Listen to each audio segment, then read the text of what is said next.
It's time to finally install my Watts link. And this is a Watts link from Fays2 Performance that's designed for 3rd and 4th gen Camaros. The kit includes sway bar lowering brackets, the center propeller as they call it, 2 rod end links that connect to the propeller, 2 brackets that work on a stock or 3-inch axle tube, then the large brace where the propeller bolt goes into. So I'm not going to really explain in detail what a Watts link does because I don't have enough time in this video for that. If you're interested in that, there are a bunch of videos on YouTube that will give you good animations and explanations on how these work. Essentially, a Watts link replaces the panhard bar. To start off, get the car off the ground. Use jack stands underneath the chassis and not the axle. I have some extra brackets installed and welded here, so it's going to look a little bit different than stock.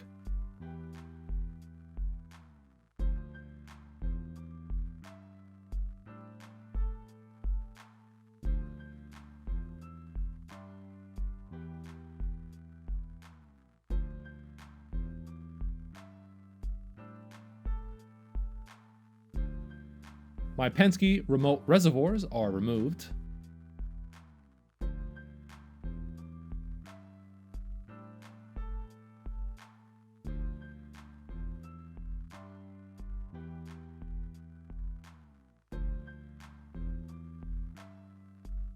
The tubular panhard support bar is then unbolted.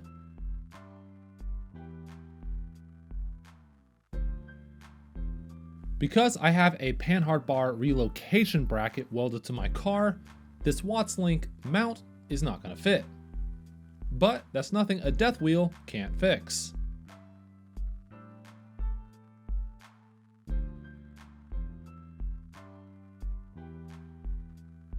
My panhard bar and the aftermarket brackets on the driver's side of the axle are removed.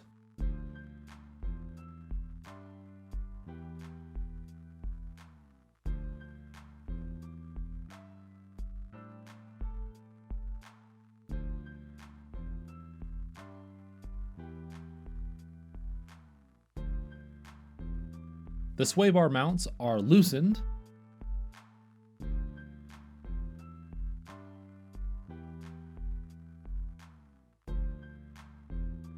Now the Watts link mount actually fits.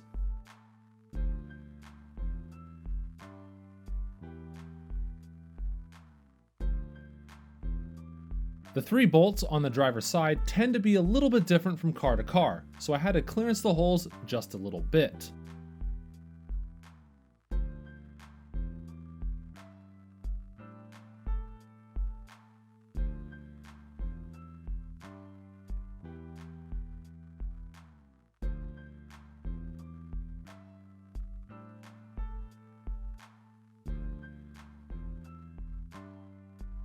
With the clearancing done, the Watts link brace bolts right up.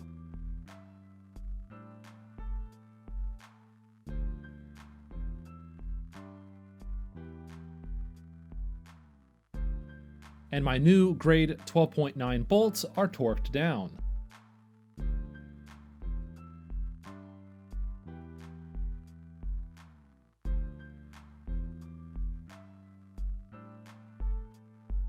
Now the brackets need to be installed. Any brake line needs to be out of the way for this. I have soft lines, but on stock vehicles, they're gonna have a steel hard line. The brackets come in a short and a longer version. The longer one goes on the passenger side, while the shorter one goes on the driver's side. And take care of the clocking of the 2 triangle support braces on the brackets themselves. They have a specific clocking.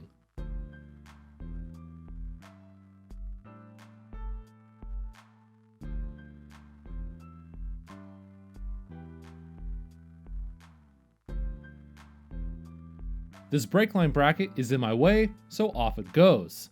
I chiseled off the bracket, then lowered the axle to get rid of the rest of it, and I made sure to paint over any bare metal.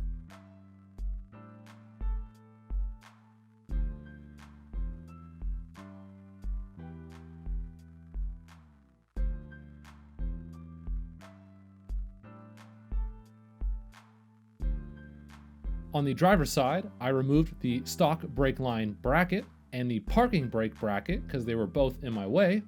Some minor grinding and paint finishes up the job.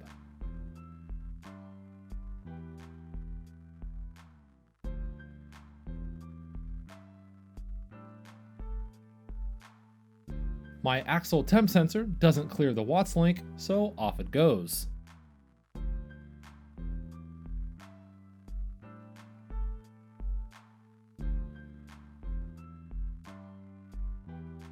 Now onto the propeller bolt. This determines where the rear roll center is located. Lowering the rear roll center usually gives you a little bit more rear grip, but it also requires way more spring rate.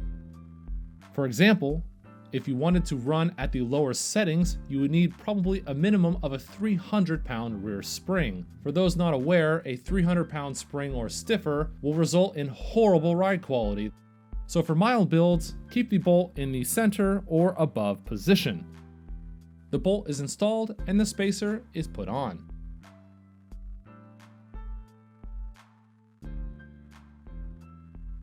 The propeller has two ends on the bearing. The non-C-clip end faces the front of the car.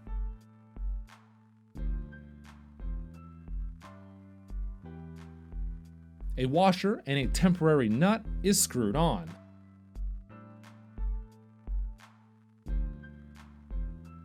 And now to the axle clamps themselves. The passenger side clamp has a longer end, while the driver's side is shorter. On the passenger side clamp, the triangle brace faces the outside of the car. I have a factory axle with a 2 3/4 inch axle tube, so these aluminum spacers are used. And remember, do not pinch the brake lines. The 1/2 inch bolts are installed and snugged down.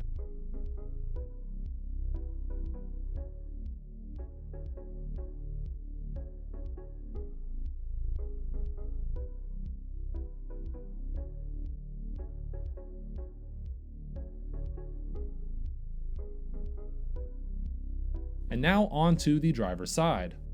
Notice how the driver's side clamp has bracing that faces towards the differential. With the rod end links, one end will have about 3 threads showing and the other will have about 7 threads showing. The rod end with the 7 threads showing attaches to the propeller. You can increase the amount of threads showing by screwing the rod end in or out, but it's imperative that each of these rods are equal lengths. The bolt is installed with another temporary nut.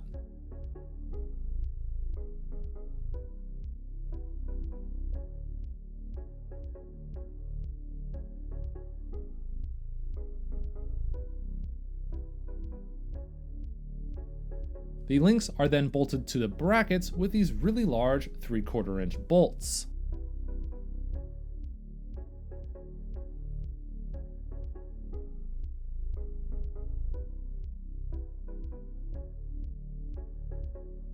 I jacked up the car to about my normal ride height, and then tested if the system was binding. Since nothing was binding, I then removed all the links to start the final assembly. Always remember, links have to be equal, not close-ish, but equal.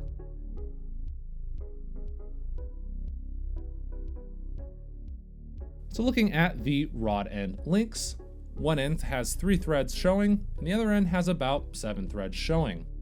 The rod end with more threads showing attaches to the propeller. And looking at the propeller bearing has one side with a snap ring and the other without. The snap ring faces the front of the car. These O-rings are included with the kit and they're used to dampen out any rod end clunking. The links are installed on the propeller, making sure that 7 threads are showing on this side.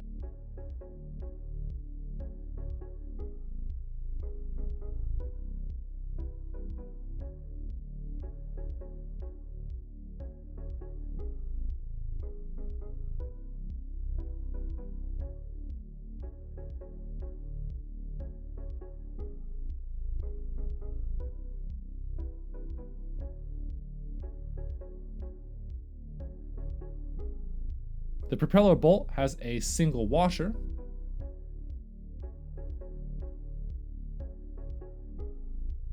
The bolt is installed alongside with the spacer.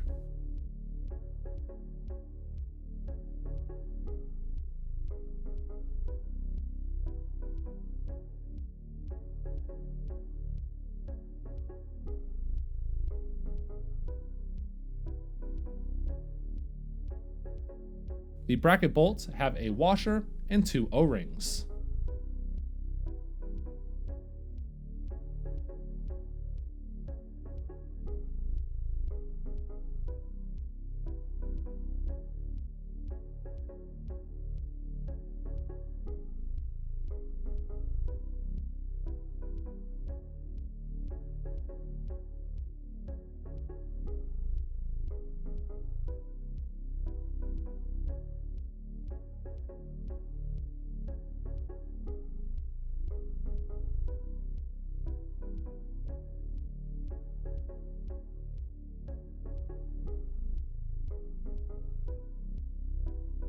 The driver's side bracket is set up at about the 9 o'clock position, so basically parallel with the ground.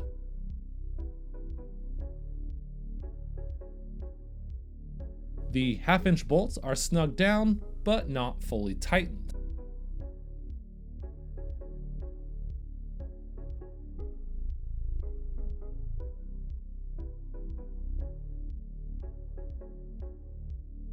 And each link has to have an opposite but equal angle. If they're not the same, the Watts link will not function properly. The links can both be parallel with each other of equal angles, or, like with my car, the driver's side link slopes down towards the axle as the passenger side link slopes upwards. Equal angles, but opposite directions. Once the angles are set, snug down the 1/2-inch bracket bolts. And of course, double check the angles after the bracket bolts are torqued. The axle is tested for binding in the up and down positions. The rod end links can have angles slightly favoring the rear of the car or about parallel. The kit comes with spacers to achieve this. And notice the angle of the propeller. The top is at the 1 o'clock position, while the bottom is about at the 7 o'clock position. The next step is to ensure that the axle is still centered.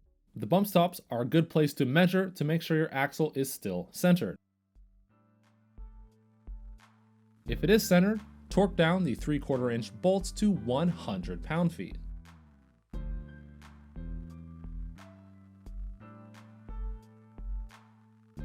And then the propeller is bolted back up.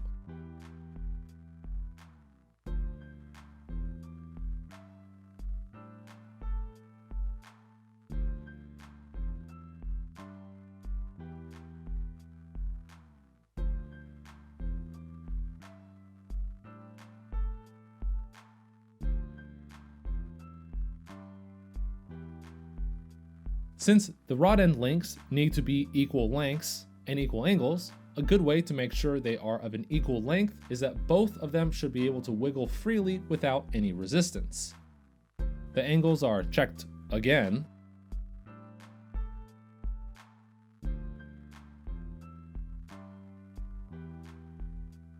The 1/2-inch bracket bolts are then torqued to 80 pound-feet.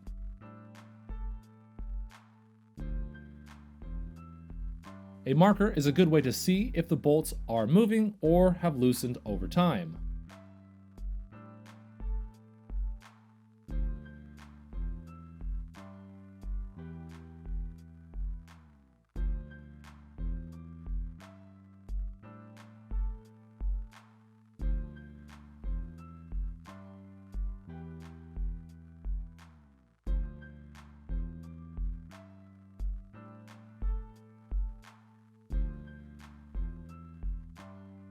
Another quick check for binding, and then it's time to tighten the links.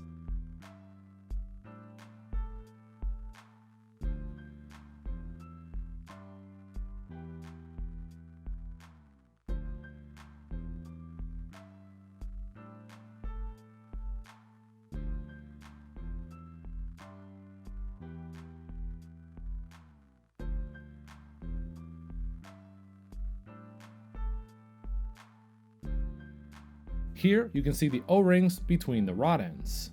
This is applied to every rod end in this kit. And it looks like nothing is binding. That's good.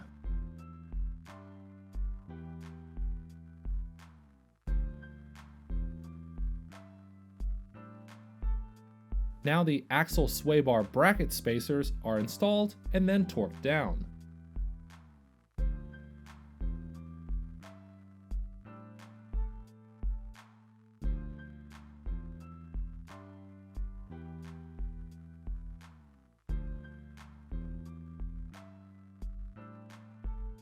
My Detroit Speed rear sway bar doesn't hit anything, so that's good, although it is pretty close. The sway bar end links are installed and tightened down.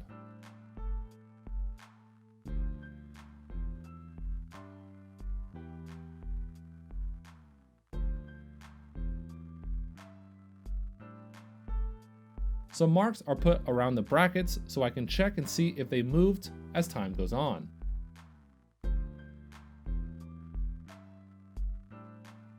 My remote canisters are zip tied down, and later on I installed metal zip ties instead.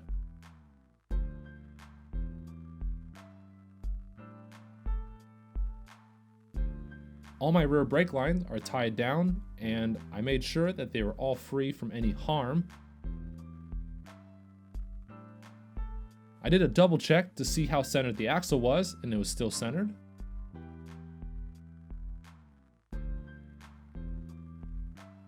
My wheels are bolted up.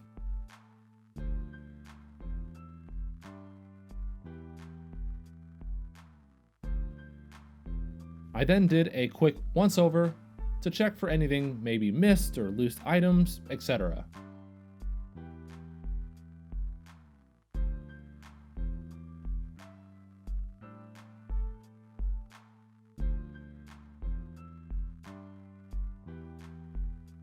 The car is dropped on the ground and the lug nuts are torqued down.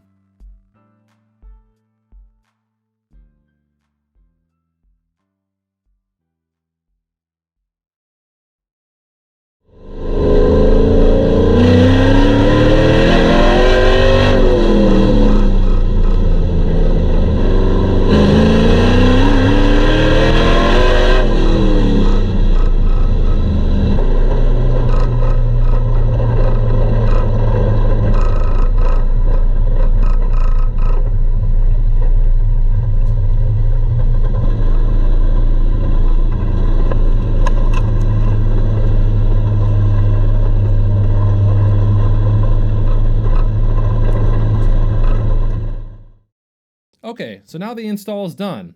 Lots and lots of steps, lots of checking. So what do I think about this? So I've used this Wattslink for probably 100 or so autocross runs and a few track sessions.